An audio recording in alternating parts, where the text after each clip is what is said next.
tal? Mi nombre es Daniel Luyo y a continuación hablaremos un poco sobre los pasos necesarios para registrar un software ante Indecopi.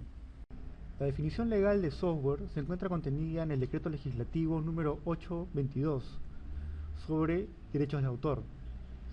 De la siguiente manera: expresión de un conjunto de instrucciones mediante palabras, códigos, planes o en cualquier otra forma que al ser incorporadas en un dispositivo de lectura automatizada es capaz de hacer que un computador ejecute una tarea u obtenga un resultado. La ley también indica que el software se protege de la misma forma que se protegen las obras literarias, es decir, como derechos de autor, a diferencia de otros países en los que se protege a través de patentes. El software puede ser clasificado de diversas formas dependiendo de su naturaleza o de su uso. Así, entre los tipos de software podemos encontrar el firmware, el software propiamente dicho o el shareware. Entre las clases de software podemos encontrar los software hechos a medida o los desarrollados en serie. La ley reconoce la naturaleza inmaterial del software, es decir, es un intangible, que puede estar representado o guardado a través de un soporte físico, como por ejemplo un disquete, un disco duro o un CD. La ley reconoce tres roles distintos en el derecho de autor. Primero, al autor, que es el padre de la creación. Segundo, al productor, que es la persona, entidad, empresa encargada de explotar el software en este caso. Y tercero, el titular, que es el dueño de los derechos patrimoniales sobre el software. Indecopi es la entidad llamada a registrar y salvaguardar los derechos de autor, en nuestro caso, nuestra propiedad intelectual sobre el software. Veamos a continuación un poco sobre esta página web, Indecopi, donde podremos encontrar, dentro de propiedad intelectual, derechos de autor, información sobre requisitos, tasas y los formatos necesarios para realizar este registro.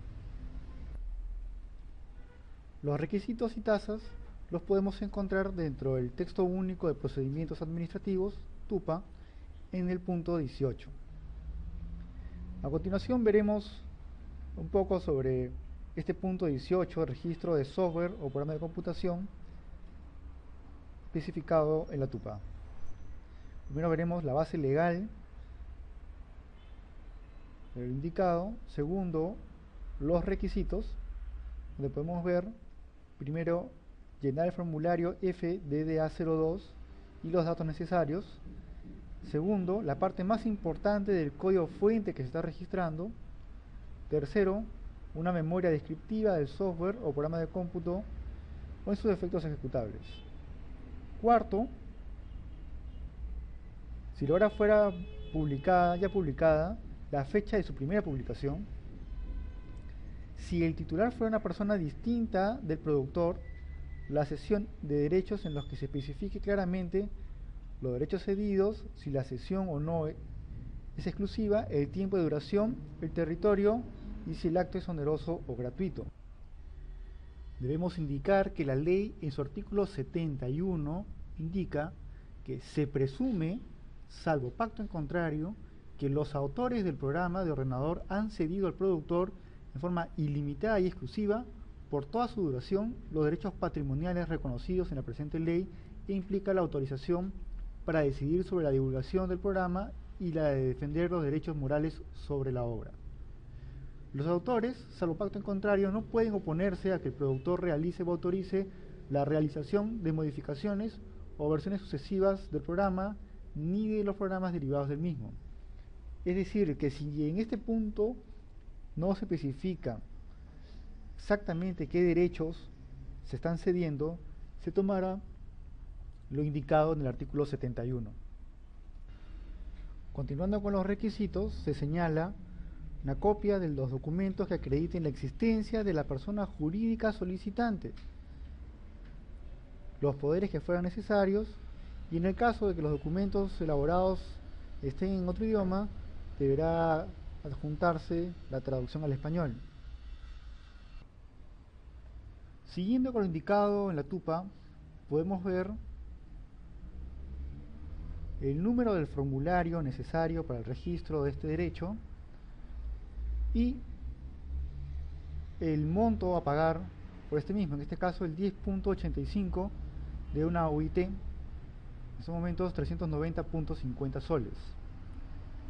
Podemos ver además los plazos para resolver este registro: 30 días sin observaciones, 120 días sin observaciones y denegatorias. La unidad que se encarga de este registro, en este caso la unidad de trámite documentario de la sede central de Indecopi, o en su defecto las mesas de parte de las oficinas regionales.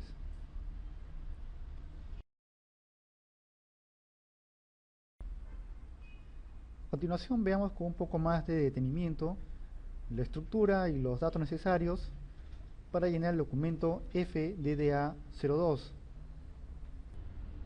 En el documento se deberá indicar los datos del solicitante, señalando si es el autor, productor, titular o representante de un tercero,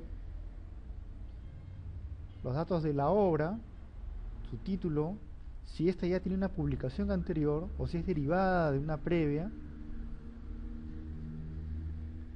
los datos del autor o autores. Nótese que aquí se diferencia el autor del solicitante del registro.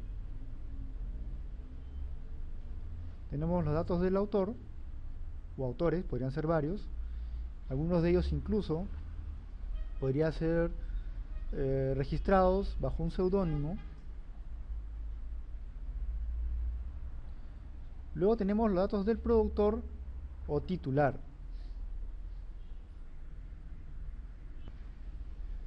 Aquí podemos ver la nota sobre el artículo 71 del decreto legislativo que se mencionó con anterioridad. En el punto 5 se indica la autorización o cesión de derechos de manera específica. En el punto 6,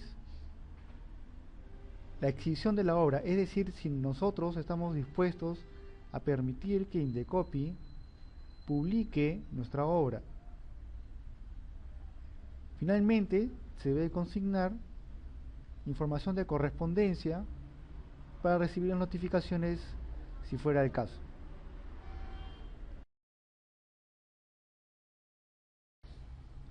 El productor es aquella entidad que ha de explotar el software. Por lo general, esta será una empresa. Así que a continuación mostraremos una minuta de constitución, que es requisito y paso previo para la constitución de una empresa, constitución y registro de una empresa. En este caso mostraremos un modelo de minuta de constitución de una sociedad anónima cerrada. La minuta de constitución de una empresa tiene una estructura ya definida. La primera parte se presentan quienes suscriben el documento, que son quienes forman esta empresa, y a continuación se presenta el pacto social, que es la intención de los firmantes de formar una empresa de ciertas características. El pacto social, el nombre de la empresa, el capital que formará esta empresa y cómo estará dividido. Se indica si el capital social se encuentra totalmente suscrito y pagado. Se indican los aportes de cada socio, que pueden ser en bienes o en dinero. Se presenta el estatuto bajo el cual se regirá la empresa que se está creando. Se indica el nombre, la abreviatura que podrá utilizar, el plazo, si es que tiene alguno, si es indeterminada, el objeto social, que indica a qué va a dedicarse la empresa, cuál es el objeto que ha llevado a estas personas a reunirse.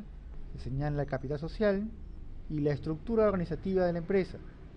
En este caso podemos ver la Junta General de Accionistas y la gerencia. En el caso de sociedades anónimas cerradas, el director es un organismo facultativo. En este modelo se está señalando que la sociedad no tendrá directorio. En otros casos se señalará el directorio y sus atribuciones. En el siguiente punto podemos ver la Junta General de Accionistas y la forma como ésta se manejará, la gerencia y sus atribuciones. En este caso se muestran los actos que puede realizar la gerencia a nombre de la empresa. Finalmente se indica a través de una cláusula adicional quién o quiénes van a asumir las gerencias de la empresa, en este caso un solo gerente, que será el gerente general. Se firma el documento como una declaración jurada. Bueno, esto sería todo. Muchas gracias.